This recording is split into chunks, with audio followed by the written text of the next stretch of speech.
Humanity's hidden strength. The Galactic Council, an ancient assembly of powerful alien civilizations, gathered in the grand chamber of their capital world. The circular room, adorned with intricate symbols representing the myriad races of the galaxy, buzzed with the energy of delegates from every corner of the cosmos. They were here to welcome the newest member, Earth. However, the mood was far from respectful. As the human delegation entered, led by Commander Edward Wilson, sneers and chuckles echoed through the chamber. The council members, led by Lyra, the Xindi leader, saw humanity as a primitive and insignificant species, undeserving of their newfound place among the stars. Lyra, known for her condescending demeanor, rose to address the assembly. Honored members of the council, she began, her voice dripping with mock politeness. We welcome our newest members from Earth, though one must wonder how a species so primitive managed to stumble upon space travel. The room erupted in laughter. Edward, his face a mask of calm, remained silent. He had expected this reaction. For centuries, Earth had remained isolated, watching the stars in silence, preparing for this very day. As the laughter subsided, Edward stepped forward, pulling a small data disk from his pocket. Without a word, he inserted it into the console before him. The massive screen behind him flickered to life, displaying schematics, statistics, and footage of Earth's true military capabilities. The laughter died abruptly as the council members stared in stunned silence. The images on the screen showed warships that dwarfed even the most advanced vessels in the council's fleets. Weapons of unimaginable power, capable of annihilating entire fleets, were displayed in detail. For centuries, Edward began, his voice cutting through the silence. The people of Earth have observed the galaxy, watching as you subjugated and dominated lesser races. But humanity is not as naive or primitive as you assumed. He rose to his full height, towering over the assembled delegates. Humanity demands recognition as an equal power. We come in peace, but do not mistake our desire for diplomacy as weakness. If the Council threatens us or our allies, you will face the full might of the human war machine. The Council chamber was deathly silent as the images on the screen continued to play. One by one, the Council members nodded in acquiescence, their arrogance replaced by a growing respect and fear of the newcomers. As Edward strode from the chamber, the weight of his words hung in the air. Earth had revealed its strength, but he knew this was only the beginning. The old powers of the galaxy would not easily accept a new challenger to the status quo. As he boarded the UES Titan, the flagship of Earth's fleet, Edward's mind was already racing with the implications of what had just transpired. The galaxy had been put on notice, but now humanity would have to fight to keep its place among the stars. The gathering storm. The UES Titan hovered silently in orbit above Earth, its sleek hull gleaming under the light of a distant star. Edward Wilson, now firmly in command of Earth's military forces, stood on the bridge, his gaze fixed on the stars beyond. "Captain, we have incoming intelligence reports from our network," reported his first officer, Commander Sarah Cole, her voice tense. "Let's see them," Edward replied, his tone as steady as ever. The holographic display flickered to life, showing a massive mobilization of forces. The Xindi, led by Lyra, were rallying other council races to their cause. It was clear they saw Earth as a threat, one that needed to be contained before it could disrupt the balance of power. "So it begins," Edward murmured, his eyes narrowing. "They fear what they don't understand, and they'll do whatever it takes to maintain their power." He turned to his tactical officer. "Deploy our stealth probes. I want eyes and ears on their every move." The probes were launched, silently slipping through space to monitor the Xindi fleet. As the intelligence poured in, it became clear that the Council races were planning a massive joint military exercise, a show of force designed to intimidate Earth. Edward knew that Earth couldn't afford to back down. To do so would be to show weakness, and in the eyes of the galaxy, weakness was an invitation to attack. "Prepare a detachment of our most advanced warships," Edward ordered. "We'll conduct our own military maneuvers near their exercise location. It's time to give them a glimpse of what we're truly capable of." The Earth fleet, led by the Titan, arrived at the designated coordinates, where they found themselves face to face with the assembled might of the Xindi and their allies. Edward wasted no time initiating simulated combat scenarios, showcasing the superior technology and tactical prowess of human warships. The Xindi and Council forces were caught completely off guard. Their sensors struggled to track the lightning-fast maneuvers and advanced weaponry of the Earth vessels. On her command ship, Lyra watched in disbelief as the human fleet effortlessly outmatched her own forces in every simulation. "This cannot be," she muttered, her fist clenched tightly. Their capabilities exceed even what they revealed at the council meeting. As the simulations concluded, tensions between the two fleets reached a boiling point. Suddenly, alarms blared on the Titan's bridge as sensors detected a group of Xindi ships breaking formation and accelerating towards a nearby human colony. "Captain, we have an unauthorized attack on our colony," the tactical officer shouted. The Earth fleet leaped into action. Their advanced engines propelled them towards the rogue ships at breathtaking speeds. Within moments, they had positioned themselves between the attackers and the colony, their weapons locked and ready. The Xindi ships, realizing they were outmatched, attempted to retreat, but Edward had no intention of letting them escape. With surgical precision, the Earth fleet neutralized the attackers, disabling their engines and weapon systems while minimizing casualties on both sides. News of the incident spread like wildfire through the council, sparking a political crisis. Some members demanded sanctions against the Xindi for their unprovoked aggression, while others rallied to their defense, arguing that the attack was the actions of a rogue faction. Amidst the chaos, Edward saw an opportunity. He proposed a summit between Earth and the Council races, a chance to establish a new framework for peaceful coexistence and cooperation. It was a bold move, but one he knew was necessary to secure humanity's place in the galaxy. The Summit of Tensions. The summit was held on a neutral world, its vast conference halls filled with representatives from every major race in the galaxy. Edward, dressed in the formal attire of Earth's military, stood at the center of the gathering, flanked by his advisors. The Xindi delegation, led by Lyra, arrived with an air of arrogance, despite the recent defeat their forces had suffered.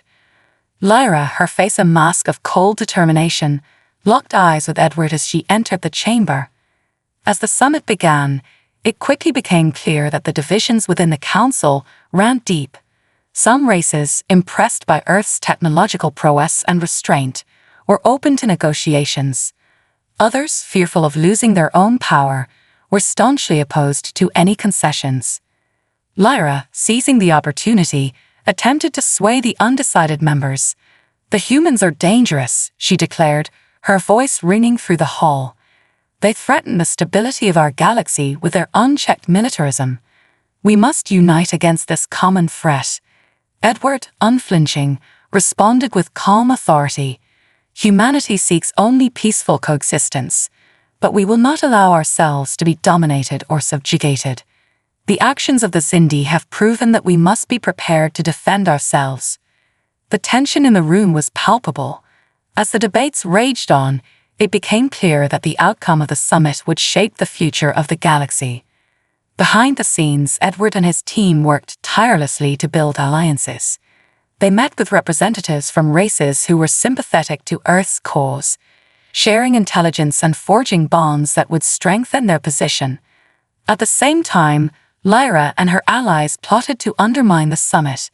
They spread rumors and misinformation, attempting to sow discord and fear among the delegates. As the days passed, the summit became a battleground of words and wills. Every concession, every compromise was hard-won, and the stakes grew higher with each passing moment. Then, just as the summit seemed on the brink of collapse, news arrived that changed everything. A Xindi warship had attacked a civilian transport carrying refugees from a war-torn world. The incident, captured on video and broadcast across the galaxy, sparked outrage. Even Lyra's staunchest allies began to question the wisdom of their leader. Seizing the moment, Edward called for an immediate vote on the formation of a new alliance, one that would include Earth as an equal member and establish a framework for mutual defense and cooperation. The vote was close, but in the end, the majority of the council members agreed. The United Stellar Alliance was born, a new power bloc that would challenge the old order and reshape the balance of power in the galaxy. Lyra, her plans in ruins, could only watch as the tides of history turned against her. But she was not finished yet. As the summit drew to a close, she approached Edward in a secluded corridor. "This isn't over, human," she hissed, her eyes burning with fury. "No," Edward replied, meeting her gaze with steely resolve. "But it soon will be." The Shadow War. With the formation of the United Stellar Alliance, Earth gained powerful new allies. The galaxy, however, was far from at peace. The old powers, led by the Xindi, refused to accept the new order and began a campaign of subversion and sabotage against the Alliance. Edward, now a key figure in the Alliance's leadership, was well aware of the threats they faced. The Xindi, masters of espionage and manipulation, launched a covert war against Earth's interests, targeting key installations, disrupting supply lines, and spreading misinformation. The Shadow War, as it came to be known, was fought in the darkness, away from the eyes of the public. It was a battle of intelligence and counterintelligence, of deception and betrayal. Earth's intelligence agency, the Strategic Operations Directorate, SOD, led the fight against the Xindi. They uncovered plots, thwarted assassinations, and turned enemy agents into double agents. The SOD's operatives, skilled in the arts of subterfuge and infiltration, became the unsung heroes of the conflict. But the Xindi were relentless. They sought to destabilize the Alliance from within, using every trick at their disposal. False flag operations, economic sabotage, and political assassinations became the tools of their trade. One by one, key members of the Alliance found themselves under attack. The Keldari, a technologically advanced but peace-loving race, saw their research stations targeted by mysterious explosions. The Tharn, a warrior species known for their honor, were manipulated into launching a preemptive strike against a neighboring system, only to discover they had been deceived by the Xindi. Edward, coordinating with his allies, worked tirelessly to counter the Xindi's moves. He knew that if the Alliance faltered, humanity's future would be in jeopardy. The stakes had never been higher. As the Shadow War intensified, Edward found himself facing an enemy that could not be defeated through sheer force. The Xindi operated in the shadows, striking where they were least expected. It was a war of attrition, one that tested his resolve and the unity of the Alliance. But Edward was not alone. His allies, though battered and bruised, stood firm. Together, they devised a plan to turn the tide of the Shadow War. They would draw the Xindi out of the shadows, force them into the open where their advantages would be nullified. The plan was risky, but it was their best chance at ending the conflict. Using carefully planted intelligence, they lured the Xindi into launching a major operation against what they believed to be a key Alliance facility. In reality, it was a trap.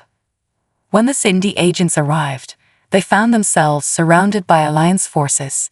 A fierce battle ensued, but the Xindi, caught off guard, were overwhelmed.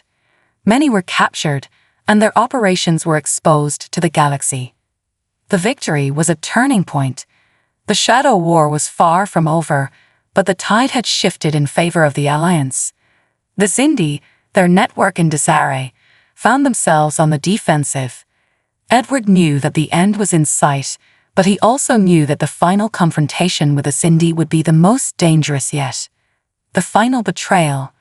As the Shadow War drew to a close, the Xindi, desperate to regain the upper hand, concocted a final, desperate plan. They would strike at the heart of the Alliance, targeting Earth itself. Lyra, now fully embracing her role as the leader of the anti-Alliance forces, put her plan into motion. She assembled a fleet of the most advanced warships in the Xindi arsenal, outfitted with experimental weapons capable of bypassing Earth's defenses. But Lyra's ambitions went beyond mere conquest. She sought to break the Alliance's spirit by turning Earth's own allies against them.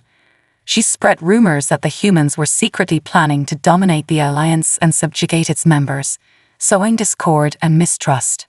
Edward, aware of the growing tensions within the Alliance, worked tirelessly to reassure his allies, but the seeds of doubt had been planted, and they were beginning to take root.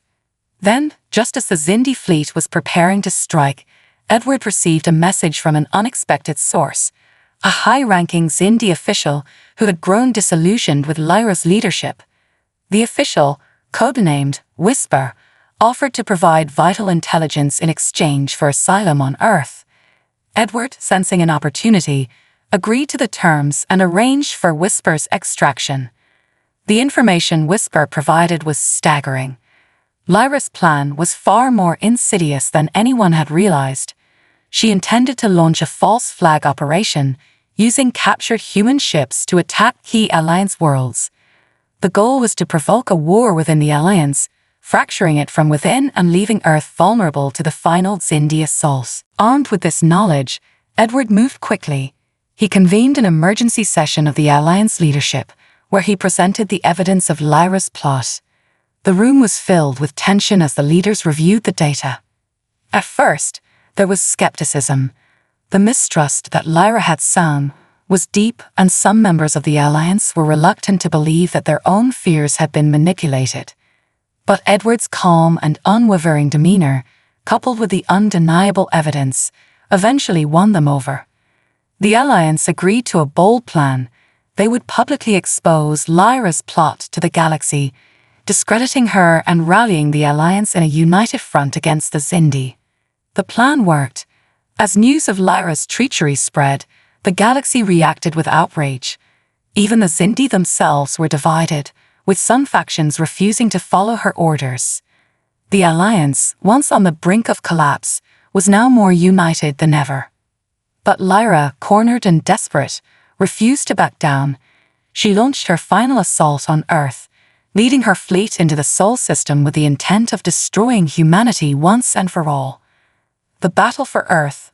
The battle for Earth was the largest and most intense conflict the galaxy had ever seen. The skies above the planet were filled with warships, their weapons blazing as they clashed in a titanic struggle for supremacy. On one side was the Xindi fleet, led by Lyra, who fought for the fury of a cornered beast. Her ships were equipped with experimental weapons, designed to punch through even the most advanced defenses. On the other side was the United Stellar Alliance, a coalition of races that had come together to defend Earth. Their ships, though varied in design and technology, fought with a single purpose: to protect the homeworld of their new allies. At the heart of the battle was the UES Titan, Earth's most powerful warship. Edward Wilson, standing on the bridge, directed the battle with the calm precision that had become his trademark. The battle raged for hours, with both sides taking heavy losses. The Xindi fleet, despite their advanced technology, found themselves struggling against the combined might of the Alliance. For every ship they destroyed, 2 more took its place. But Lyra was not finished yet. In a last-ditch effort to turn the tide, she activated a prototype weapon, an energy wave designed to disable the Alliance's ships and leave them vulnerable to a counterattack. The wave swept across the battlefield, disabling dozens of ships in an instant. The Alliance forces, suddenly crippled, found themselves at the mercy of the Xindi. But Edward had anticipated this move. He had prepared a countermeasure, a fleet of unmanned drones equipped with powerful jamming technology. As the energy wave struck, the drones activated, disrupting the Xindi's systems and neutralizing their advantage. The tide of battle shifted once again. The Alliance, regaining their footing, pressed the attack. One by one, the Xindi ships fell, their once mighty fleet reduced to wreckage. On her command ship, Lyra watched in disbelief as her forces were systematically destroyed. Her last hope was a direct assault on the Titan, hoping to take Edward out and demoralize the Alliance. But Edward was ready. As Lyra's ship approached, the Titan unleashed a devastating barrage of fire, overwhelming her shields and tearing through her hull. In her final moments, Lyra realized that she had underestimated humanity. She had believed them to be weak, divided and primitive. But in the end, it was her arrogance that had led to her downfall. The explosion of her ship marked the end of the battle. The Xindi fleet, leaderless and in disarray, retreated from the Sol system. The battle for Earth was over. A new dawn. In the aftermath of the battle for Earth, the galaxy was forever changed. The Xindi, once the dominant power, were now a fractured and defeated race. The United Stellar Alliance emerged as a new force for peace and stability in the galaxy, with Earth as one of its leading members. Edward Wilson, hailed as a hero, found himself at the center of this new order. But he knew that the real work was just beginning. The galaxy was vast and filled with challenges, and the Alliance would need to remain vigilant if it was to survive. As Earth rebuilt and expanded its influence, Edward reflected on the journey that had brought them to this point. Humanity had faced countless trials and tribulations, but each time they had emerged stronger. The Galactic Council, once a symbol of arrogance and oppression, was now a memory. In its place stood the Alliance, a coalition built on cooperation and mutual respect. But Edward knew that the galaxy was not a safe place. There would always be new threats, new challenges. But as long as humanity stood united, they would face them together. And so, as the sun rose over a rebuilt Earth, Edward looked to the stars with a sense of hope and determination. The future was uncertain, but it was theirs to shape. A new dawn had arrived, and with it, the promise of a brighter tomorrow. The celebrations on Earth were grand and joyous, marking not just the end of the war but the beginning of a new era. Cities across the planet lit up with brilliant displays of light, and people gathered in the streets to honor the sacrifices made and the victory achieved. The United Stellar Alliance declared the day a galactic holiday, a symbol of unity and hope. But as the festivities continued, Edward Wilson's mind was elsewhere. He stood in the observation deck of the UES Titan, gazing out at the stars. The remnants of the battle still drifted in the void, silent reminders of the cost of victory. His thoughts were heavy with the knowledge that, while this war had ended, the galaxy was still fraught with danger. His quiet reflection was interrupted by a soft chime. The door slid open, and Captain Sarah Ortiz, his most trusted ally, entered the room. "Still thinking about what comes next?" she asked, her voice gentle yet knowing. Edward nodded. The galaxy may be at peace for now, but there's always another storm on the horizon. We've won the battle, but the war for the future is far from over. Sarah walked up beside him, following his gaze. "The Alliance is strong, Edward. We've proven that we can stand against any threat. But you're right, we need to stay vigilant. The Xindi might be broken, but there are others out there who won't hesitate to challenge us." Edward sighed. "It's more than just the external threats, Sarah. The Alliance is still new, fragile in some ways. We've brought together so many different cultures and species, each with their own agendas and histories. Keeping this coalition together will be a challenge of its own." Sarah smiled. "That's why we need people like you, Edward. Leaders who see the bigger picture, who understand that true strength comes not from weapons, but from unity. You've guided us this far. You can guide us further." Edward turned to her, his expression softening. "I can't do it alone, Sarah. None of us can. The Alliance will need every bit of wisdom, courage, and ingenuity we can muster. It's going to take all of us, working together, to keep the peace and build a future where all of our peoples can thrive." She nodded, placing a hand on his shoulder. "And we will. This is a new dawn, Edward. The galaxy has seen what humanity is capable of. They've seen our resilience, our determination. But more than that, they've seen our willingness to stand with others, to fight for something greater than ourselves." Edward looked back out at the stars, his resolve hardening. "Then that's what we'll do. We'll build a future where no one has to live in fear, where cooperation and mutual respect guide our actions. We'll make sure that the sacrifices we've made, the lives lost, were not in vain." The two stood in silence for a moment, letting the weight of their responsibilities sink in. Then, with a renewed sense of purpose, Edward spoke again. "Sarah, send a message to the Alliance Council. Tell them we need to convene immediately. There's much to discuss, and I want to ensure that we're prepared for whatever comes next." She nodded and turned to leave, but not before offering one final thought. "The future is in our hands, Edward. Let's make it one worth fighting for." As the door closed behind her, Edward took one last look at the stars. The galaxy was vast and filled with endless possibilities. But whatever challenges lay ahead, he knew that humanity, alongside their allies, would face them head-on. The new dawn had arrived, and with it came a future filled with both hope and uncertainty. But Edward Wilson was ready. He had faced the darkness and emerged victorious. Now he would help lead the galaxy into the light.